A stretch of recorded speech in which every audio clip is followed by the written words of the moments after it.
So now we will see the remaining part from our 11 fundamentals of physical geography in CRT. ठीक है.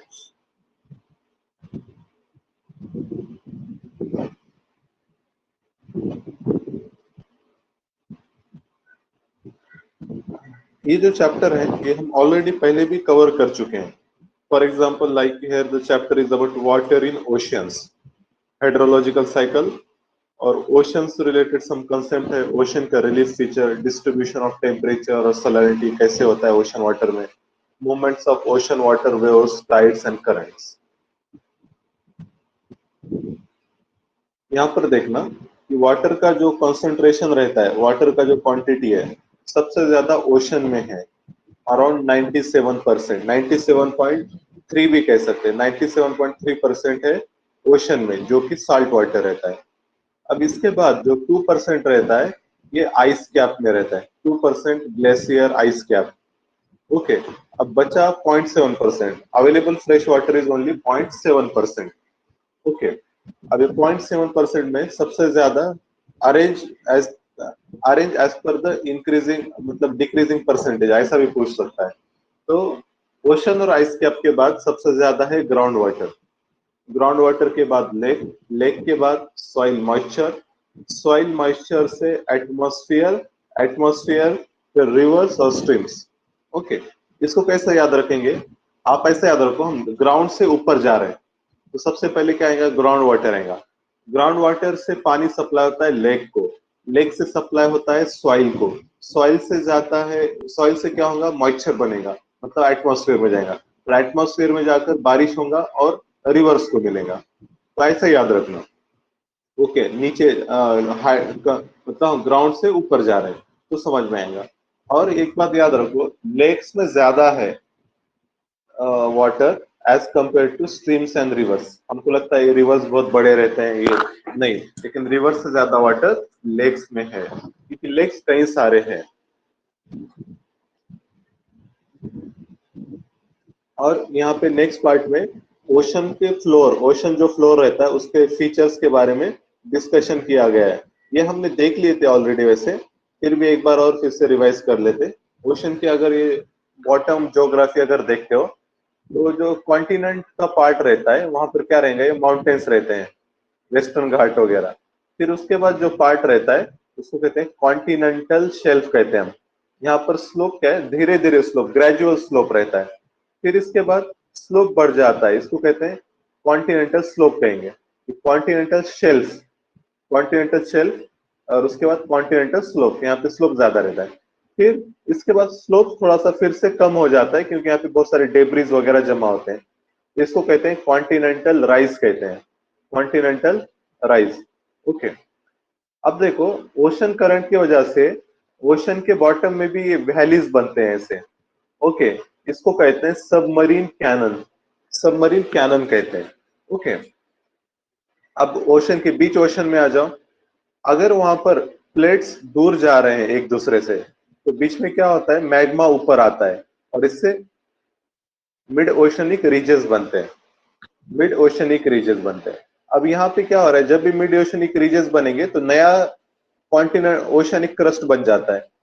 अब ये जो नया बना तो इतना ही क्वांटिटी में यहाँ पर नीचे सबडक्ट हो जाता है. ओके, और ये जहां पे सबडक्ट होता है उसको कहते हैं ट्रेंचेस. ओके, ये कॉन्टिनेंटल क्रस्ट है, ये टकराता है ओशनिक क्रस्ट से, और ओशनिक क्रस्ट क्योंकि डेंस रहता है वो नीचे चला जाता है, और सबडक्ट मतलब वो मेल्ट हो जाता है. तो मतलब मिड ओशनिक रीच पे जितना बन रहा है उतना यहाँ पे मेल्ट हो रहा है, तो इसलिए इसकी विड्थ जो रहती है कांस्टेंट रहती है.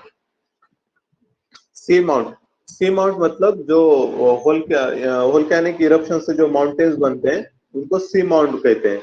इसके ऊपर ऊपर ग्रेजुअली हाइट बढ़ते जाएंगी और ये ऐसा एकदम माउंटेन बनेगा.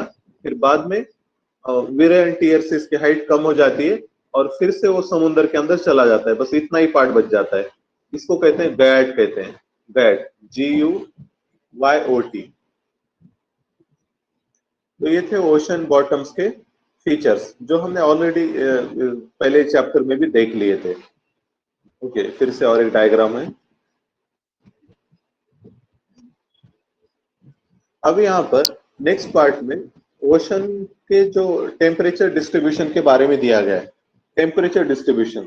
ओके, अब ये कंटेक्स्ट में याद रखना, हमारा जो वर्ल्ड है, सपोज अब मैं डायग्राम बना के बताता हूँ, ये हमारा वर्ल्ड है, यहाँ पर इक्वेटर जाएगा, एक कैंसर है और एक कैप्रिकॉन है। सन रेज सबसे ज्यादा इक्वेटर पे आ रहे हैं। ओके, तो इसलिए जो टेम्परेचर रहेगा इक्वेटर के आसपास ज्यादा रहेगा ओशन का, और इधर यहाँ से इधर डिक्रीज होगा, यहाँ से इधर ओशन टेम्परेचर डिक्रीज होगा।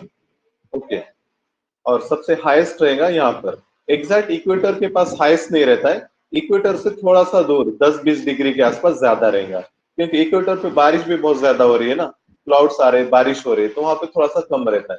पर इक्वेटर से थोड़ा सा बाजू में 10 डिग्री के आसपास, 10 डिग्री साउथ एंड नॉर्थ पे ज्यादा रहेगा। ये चीज एक याद रखना।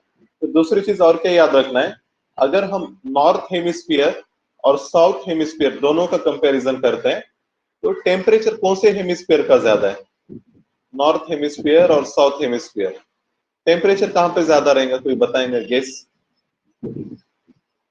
ओशन का टेम्परेचर कहां पे ज्यादा रहेगा?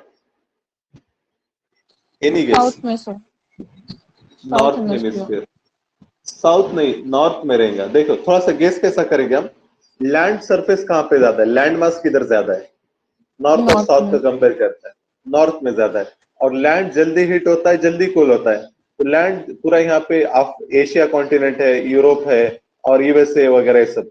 तो ये जब हीट होता है ना, तो हीट होने के बाद ये ट्रांसफर करता है हीट को ओशंस को, ओशन वाटर को। तो इसलिए यहाँ पर क्या रहता है, नॉर्थ हेमिस्फीयर का जो टेम्परेचर होता है ये ज्यादा रहता है साउथ हेमिस्फीयर से। ओके, टेम्परेचर, और क्योंकि साउथ हेमिस्फीयर में लैंड मास बहुत कम है। ओके, यहाँ पर अफ्रीका है और ऑस्ट्रेलिया है, एशिया में तो कोई नहीं है, और साथ में बस ब्राजील वगैरह ये कंट्रीज हैं। तो कंपैरेटिवली लैंड मास बहुत कम है यहाँ पर, इसलिए साउथ हेमिस्फीयर में टेम्परेचर कम रहता है। अगर हम वर्टिकल डिस्ट्रीब्यूशन अगर देखते हैं टेम्परेचर का, मतलब ओशन के टॉप से हम बॉटम पे जा रहे हैं, तो देखो सरफेस पे ज्यादा टेम्परेचर रहेगा, ये है इक्वेटर के पास, सरफेस पे रहेगा 22-23, फिर नीचे नीचे थोड़ा कम होता है, फिर अचानक से बहुत तेजी से कम होते जाता है।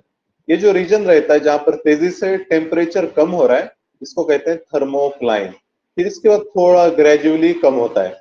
ओके, आखिरी में अराउंड 2 डिग्री सेल्सियस रहता है बॉटम पे। ओके, तो ये इक्वेटर ट्रॉपिकल रीजन में ये टाइप रहता है। और एक डायग्राम दिखाता हूँ,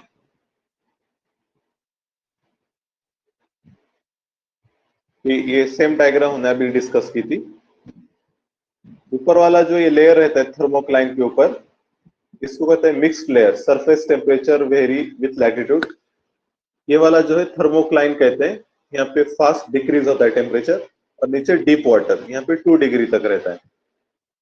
और अगर हम लैटिट्यूड वाइज अगर देखते हैं, तो लो लैटिट्यूड मतलब ट्रॉपिक रीजन में, मतलब इक्वेटर और ट्रॉपिक ऑफ कैंसर कैप्रिकॉन के बीच में।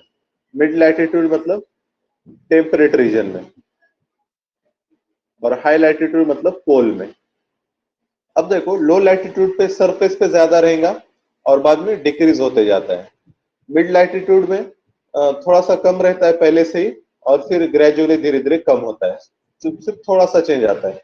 लेकिन पोल पे हमको पता है, पोल पे क्या है, 0 डिग्री टेम्परेचर है। ओके, तो यहाँ पे जो सरफेस पे रहेगा वहां पे सबसे कम टेम्परेचर रहेगा सरफेस पे, फिर थोड़ा सा और कम होता है, और उसके बाद यूनिफॉर्म रहता है टेम्परेचर, मतलब यहाँ पे ज्यादा चेंज नहीं होता है। याद रखना, पोल पे मतलब 0 यहाँ पे अराउंड 1 और 2 डिग्री सरफेस पे ही रहता है, बाद में थोड़ा सा कम होगा, 0 के करीब जाएगा, फिर 1 और 2 के बीच में रहता है। याद रखना है, पोल रीजन पे टेम्परेचर वेरिएशन कुछ इस तरीके से होता है। ओके, क्योंकि सरफेस पे वाटर फ्रीज हो जाता है, पोल में याद रखना, पोल के पास सपोज आर्टिक ओशन है, ये आपका ओशन है पोल, आर्टिक ओशन, और अगर सपोज यहाँ पे -10 डिग्री सेल्सियस टेम्परेचर चला गया, तब क्या होता है पता है, ऊपर का इतना ही लेयर फ्रीज हो जाता है, बाकी जो नीचे का लेयर है ना, ये लिक्विड ही रहता, मतलब वाटर ही रहता, लिक्विड वाटर। ये इसमें मतलब आइस में कन्वर्ट नहीं होता है, क्योंकि आपको पता है आइस क्या है, बैड कंडक्टर ऑफ हीट है। तो मतलब यहाँ पे कोल्ड होगा ना, ये हीट लेकिन नीचे ट्रांसफॉर्म नहीं होती है, ये ऊपर की जो टेम्परेचर डिक्रीज हो रहा है नीचे ट्रांसफर नहीं होता, और यहाँ पे वार्म टेम्परेचर रहता है। इसी की वजह से जो मरीन स्पेशीज है वहां पे सर्वाइव करते हैं। ओके, ये याद रखिए। फिर ऐसा ही कुछ मामला सैलिनिटी का रहता है। सैलिनिटी जिसको हम मतलब नमक वगैरह जो बोलते हैं पानी में रहता है, साल्ट, डिफरेंट टाइप के साल्ट, उसको सैलिनिटी कहते हैं। अगर सैलिनिटी की बात किए हम, तो सैलिनिटी पे देखो ये फैक्टर्स है जो इम्पैक्ट करते हैं। Salinity of water in the surface layer of ocean depend upon mainly on evaporation and precipitation. Evaporation मतलब क्या होता है? हीटिंग की वजह से वेपर्स बन रहा है। प्रिसिपिटेशन मतलब नया फ्रेश वाटर, बारिश हो रही है। इवापोरेशन होगा तो क्या होगा? देखो इवापोरेशन हो रहा है तो वाटर वाटर वेपर्स बन रहे हैं, और जो साल्ट है, साल्ट तो नीचे ओशन में ही रहता है, तो ज्यादा इवापोरेशन होगा तो सैलिनिटी ज्यादा रहेंगी, क्योंकि वाटर तो चला जा रहा है, साल्ट वैसे ही ओशन में रहते हैं। प्रिसिपिटेशन मतलब फ्रेश वाटर आ रहा है, बारिश का पानी फ्रेश वाटर रहता है। अगर ज्यादा प्रिसिपिटेशन होगा तो सैलिनिटी क्या होंगी? डिक्रीज होंगी, सैलिनिटी डिक्रीज होंगी, ये याद रखना।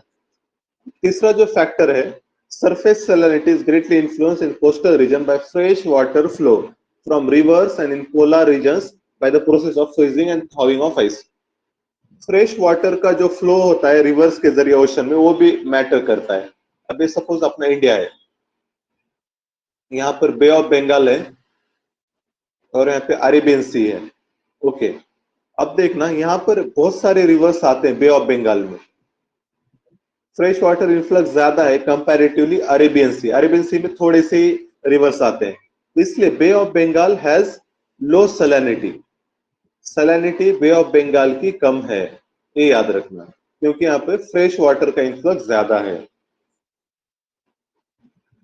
ओके, और अगर वर्टिकल डिस्ट्रीब्यूशन अगर हम देखते हैं सैलिनिटी का, तो याद रखना सैलिनिटी जो है हमारी, वो सबसे ज्यादा रहती है सरफेस पे। ओके, सरफेस पे रहेंगी, इसको पार्ट्स पर मिलियन ऐसा कुछ गिन।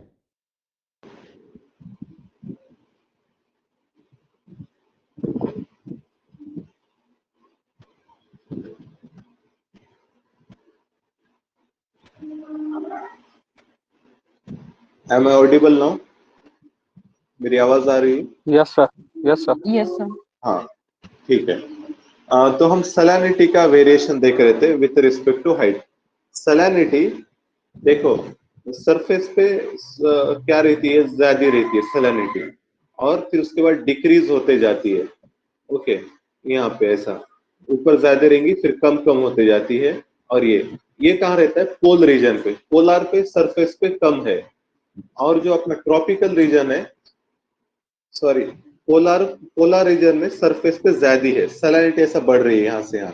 ओके, तो जो पोल रीजन है वहां पर क्योंकि फ्रेश वाटर, देखो पोल रीजन पे इवापोरेशन वगैरह कम होता है, और यहाँ पर है सैलिनिटी ज्यादा रहती है, फिर नीचे सैलिनिटी डिक्रीज होते जाती है। और जो अपने हाई लैटिट्यूड मतलब सपोज ट्रॉपिकल रीजन वगैरह है, यहाँ पर प्रिसिपिटेशन वगैरह ज्यादा होता है, तो यहाँ पर क्या होगा? ऊपर कम रहेंगी सैलिनिटी और नीचे बढ़ते जाएंगी।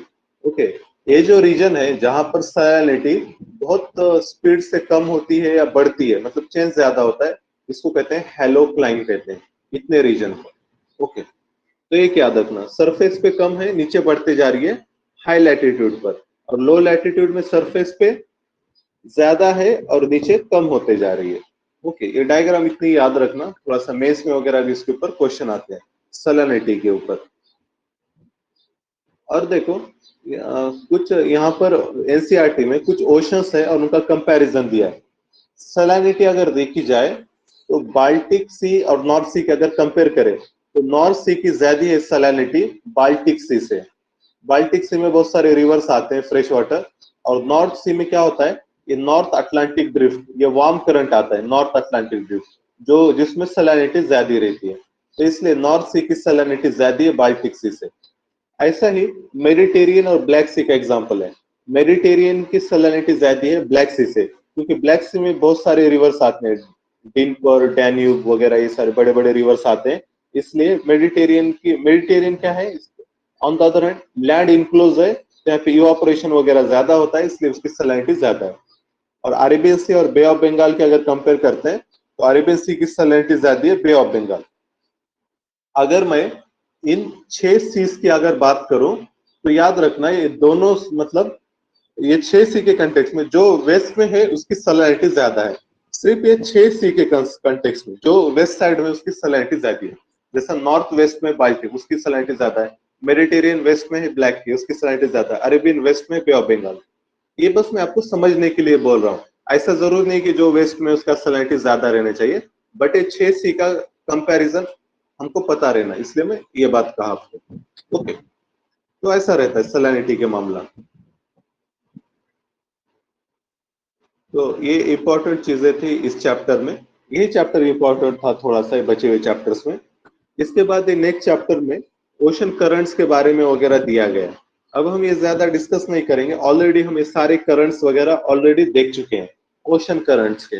ओके, जो इक्वेटर से पोल की तरफ जाते हैं वो वार्म करंट रहते हैं, और जो ऊपर से नीचे आ रहे हैं वो कोल्ड करंट रहते हैं। ओके, और इनके डायरेक्शन एक याद रखना, जो नॉर्थ हेमिस्फीयर है, नॉर्थ हेमिस्फीयर में ये क्लॉकवाइज जाते हैं, करंट जो है क्लॉकवाइज जाते हैं। ओके, और साइक्लोन जो है नॉर्थ हेमिस्फीयर में एंटी क्लॉकवाइज जाते हैं। याद रखना साइक्लोन का डायरेक्शन उल्टा रहता है, साइक्लोन जाएंगे एंटी क्लॉकवाइज और करंट जाएंगे क्लॉकवाइज नॉर्थ हेमिस्फीयर में।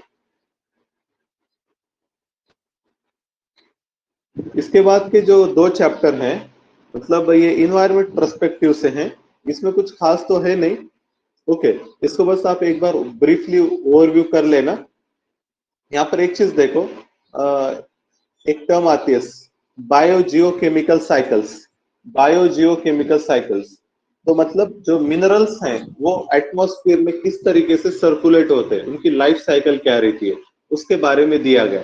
जैसा हमको पता है कार्बन डाइऑक्साइड CO2 गैस रहता है, फिर उसको प्लांट क्या करते हैं, एब्सॉर्ब करते हैं, यूज करते हैं। फिर प्लांट में क्या होता है, प्लांट से एनिमल हम फूड खाते हैं, और फिर हमसे प्लांट का वो जो एनर्जी उसका जो ब्रेकअप होता है तो CO2 से इमिट होता है, फिर से एटमॉस्फेयर में जाएगा। ओके, तो ऐसा एक सर्कुलेशन रहता है। CO2 का सोर्स गैसियस है, इसलिए इसको क्या कहते हैं, गैसियस साइकिल कहते हैं। CO2 और नाइट्रोजन दोनों का सोर्स एटमॉस्फेयर है, इसलिए इसको गैसियस साइकिल। कुछ सेडिमेंट्री साइकिल भी रहते हैं, जैसा फॉस्फोरस, सल्फर, ये क्या है ग्राउंड में रहते हैं, सल्फर कोल में वगैरह रहता है, फॉस्फोरस फर्टिलाइजर्स में वगैरह यूज कर सकते हैं। तो ये सब हमारे रॉक्स में वगैरह रहेंगे, तो ये रॉक्स के जरिए से फिर प्लांट्स में जाते, प्लांट्स के जरिए ह्यूमंस में, एनिमल्स में जाते, फिर एनिमल जब डेड हो जाते तो फिर से क्या जाएंगे, मिट्टी में चले जाएंगे। तो इस तरीके से सेडिमेंट्री साइकिल रहती है। ओके, तो ये यहाँ पे इंपॉर्टेंट था, बाकी ये दूसरे फैक्टर्स तो इंपॉर्टेंट नहीं। और जो लास्ट चैप्टर है इट इज अबाउट बायोडाइवर्सिटी। तो बायोडाइवर्सिटी के कंटेक्स्ट में याद रखना, कुछ वर्ल्ड में रीजन्स है, वर्ल्ड में कुछ ऐसे रीजन्स है जिनको हॉटस्पॉट कहा जाता है, बायोडाइवर्सिटी हॉटस्पॉट, मतलब जहां पर बायोडाइवर्सिटी बहुत ज्यादा है। ओके, तो इसका मैप दिया है बायोडाइवर्सिटी हॉटस्पॉट का। तो इंडिया की अगर बात करें तो इंडिया में there are 4 biodiversity hotspot in India, western Ghat, eastern Himalaya, then western Ghat, eastern Himalaya, then यहाँ पर ये इंडोनेशिया में एक है सुंदालैंड, मतलब जो अंडमान निकोबार से भी जाता है, और एक है हमारे पास इंडो बर्मा जिसको कहते हैं, यहाँ पर मैप में दिखाया नहीं है, इंडो बर्मा। वेस्टर्न घाट, इंडो बर्मा, सुंदालैंड और हिमालय। सुंदालैंड ये कुछ निकोबार का पार्ट कुछ इसके अंडर आता है, और इंडो बर्मा में अंडमान आता है, अंडमान, ये याद रखना। और सुंदालैंड में निकोबार आता है हमारा, निकोबार और इंडोनेशिया। ओके, इसका निमोनिक है विश, WISH। वेस्टर्न घाट, इंडो बर्मा, सुंदालैंड और हिमालय, ये 4 हमारे पास हॉटस्पॉट है, बायोडाइवर्सिटी हॉटस्पॉट। ओके, तो इस तरीके से हमारा 11th स्टैंडर्ड का geography, fundamental physical geography and होता है। अब हम जी से लियोंग का क्लाइमेट वाला पार्ट देखते हैं, ठीक है।